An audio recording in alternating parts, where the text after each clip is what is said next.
Сәлем, мен Ақеркемін. Бұл Жетісай. Жетісай менің кіші отаным. Жетісай дегенде бірінші есімізге мақта түседі. Менің кіші отанымның тарихымен таныстырып өтейін. Жетісай Түркістан облысы, Жетісай ауданындағы орталық. Мырзашөле достық канал құрылысының жүргізілуіне және мақта шаруашылығын дамытуға байланысты 1939 жылы іргесі қаланды. 1951 жылы кент, 1969 жылы қалаға айналды. Жетісай қаласы 2018 жылға дейін Мақтаарал ауданының құрамына кірсе, ал қазіргі таңда жеке әкімшілік бірлік болып табылады. Халық саны 2018 жылғы есеп бойынша 169.268 адам санын құрайды. Халқының басым бөлігі қазақтар, одан басқа өзбек, тәжік, орыс, қырғыз ұлт өкілдері қоныстанған. Мен өз жұмысымды Жетісай қаласының әкімінен сұхбат алумен бастадым.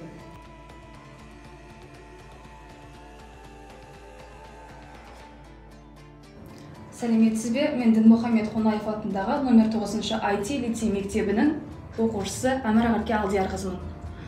Сізбе дәл осындай күні тұспа-тұс күні жолығып отырғанымызға көптен көп қуаныштымын. Мүмкіншілік болса, бір-екі сұрақтарымды сізге қойып өтсем. Қазіргі таңда Жетісай ауданының, Жетісай қаласының жастарына қандай мүмкіншілік туып отыр? Енді мынау спорт кешендері ашылып жатыр. Қожанов көшесінің бойынан көшеміздер. Үлкен алаңымыз бар, жеңіс алаңымыз.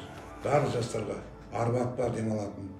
Енді тәуелсіздіктің 30 жылдығына біз жастар аллеясын салдық, кіреберісті Жетісайға. Осының бәрі жастар үшін. Менің кіші отанымда білім беру және де демалыс орындары да жеткілікті. Солардың ішінде Ғани Маратбаев атындағы гуманитарлық педагогикалық колледжі, Жетісай медициналық колледжі, Қажымұқан Мұңайтпасов атындағы спорт орталығы және де жастар әлемі паркі бар. Бұл Жетісайдың символына айналған Құрбанбек Жандарбеков атындағы драма театр.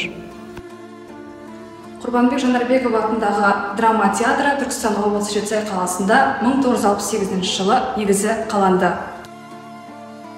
Бұл театрға Қазақ КСР-ның бірінші хатшысы Дінмұхамед Ахметұлы Қонаевтың өзі іс сапармен келді. Бұл театрдың дәрежесі жоғары екендігіне дәлел. Сондай-ақ қаламыздың орталығында орналасқан балалардың қосымша білім алуына арналған «Ана мен бала» атты кітапхана бар. Мен Тобағабылова Нұрсұлу Жақсыбайқызы, осы Жетісай аудандық орталықтандырылған кітапханалар жүйесі коммуналдық мемлекеттік мекемесінің басшы орынбасарымын. Жетісай орталық кітапханасы қай жылы ашылды? Жетісай аудандық орталық кітапханасы 1960 жылы ашылды. Жетісай жастарының ең сүйіп оқитын кітаптарының атауын таныстырып кетсеңіз. Енді Жетісай жастары көбіне мынау поэзияға қызығады бізде. Мынау өзіміздің қазақ ақындарының кітаптары бізде көп. Мұқағали Мақатаев, Фариза Омарсынова, Мұхтар Шаханов. Осылардың кітаптарын сүйіп оқиды. Менің кіші отанымда 7 мешіт бар. Соның ішінде 2016 жылғы Қазақстандағы ең көрікті әрі таза мешіт номинациясына ие болған Абу Ханифа Нұғман ибн Сәбит атындағы мешіт бар. Мешіттің алып жатқан көлемі 5 гектар жерді құрайды. Жалпы құлшылық үйінде бір мезетте 1000 адам намаз оқи алады. 500 кісіге арналған асханасы бар. Қаламызда жастар мәдениетінің қалыптасуына үлес қосып жүрген Жетісай аудандық мәдениет үйі орналасқан. Алдағы уақытта Жетісай жастарының, яғни жат әдеттерден тыюға арналған қандай шаралар ұйымдастырылды? Жақсы. Енді бізде осы Жетісай аудандық мәдениет үйінде жастар бөлімі бар. Жастар бөлімі, жастармен жұмыс істейді. Балалар бөлімі, жастар бөлімі, шығармашылық бөлімдері бар. Осы жастар бөлімі жастарды тәрбиеге, осы өзіміздің қазақтың ұлттық салт дәстүріміз бар. Бұрыннан ата-бабаларымыз өте бір жақсы салт дәстүр сақтаған еліміз ғой. Біз керемет ырым тиымдарымыз бар, қолданылатын осындай деген сияқты мысалы жастарға айтып, жастармен дөңгелек үстелдеріміз бар, пікір алмасу тақырыптық кештеріміз бар. Қыз сынын, жігіт сұлтанын өткізіп жатамыз. Одан кейін жаңа жастарды өнерге, осы өнер саласына тарту мақсатында да жүргізушілер мен жас ақындардың да мүшәйраларын өткізіп жатырмыз. Бұл да өте тәрбиелік мәні бар, жастарға деген мәні бар іс-шараларымыз. Көп осы жоспарлап өткізіп те жатырмыз, жоспарымызда да бар. Алтын уақытыңызды бөлгеніңізге үлкен алғыс, сау болыңыз.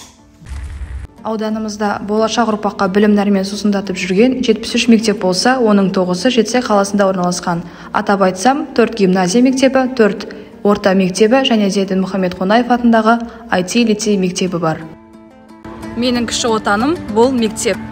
Ендеше мектептің осы күнге дейінгі жетістіктерімен танысайық. Ендігі кезекте мектебіміздің оқусы жөніндегі орынбасары Халметова Бейсенкүл Айтжанқызы беріледі. Біздің мектебіміздің соңғы 5 жылындағы білім жөніндегі мұғалімдер мен оқушылар арасындағы жетістіктер. Рахмет сөз бергеніне. Ғылымы жоқ елдің болашағы жоқ дегендей, Дін Мұхаммед Қонаев атындағы номер 9 IT мектеп лицей коммуналдық мемлекеттік мекемесінде жалпы ұстаздар 180-дей жұмыс атқарады, оқушы саны 1800-дей. Жетістіктер бізде өте көп. Атап айтатын болсам, Мақтыбек Құрмансел география пәні ұстазы облыстық педагогикалық идеялар сайысында бірінші орын иеленіп, республикалық кезеңде лауреат атанды. Жас маман технология пәні ұстазы Намен Жұмағали педагогикалық дебют байқауында бірінші орын иеленді. Физика пәні ұстазы Абдукадирова Ұлжан апайымыздың оқушысы Алибекова Қорлан грант иегері атанды. Білім министрінің алғыс хатымен марапатталды. Облыстық жас қанат олимпиадасының жаратылыстану және математика бағыты бойынша физика пәнінен Мұхарова Мақпал екінші орын иеленді. Ал химия пәнінен Жанбосынова Нұргүл екінші орын иеленді. Пән мұғалімі Сұлтанов Данияр. Сізге үлкен рахмет, алтын уақытыңызды бөліп, біздің сұхбатымызға көңіл бөлгеніңізге. Мектебімізде біліммен қатар спорт жетістіктері де жеткілікті. Ары қарай спорт жетістіктерімен танысайық. Мектебіміздің соңғы 5 жылдағы спорттық жетістіктері. Біздің мектебіміздің 5 жылдағы жетістіктері жоғары деңгейде тұр қазір. Мектеп мұғалімдерді және оқушыларымызды. Былтырғы мектеп мұғалімдер лигасында спорттың 5 түрінен біздің мектебіміз 73 мектепте бірінші орын алды. Ал оқушыларымыз спорттың 10 түрінен 73 мектептің арасында бірінші орынды иеленді.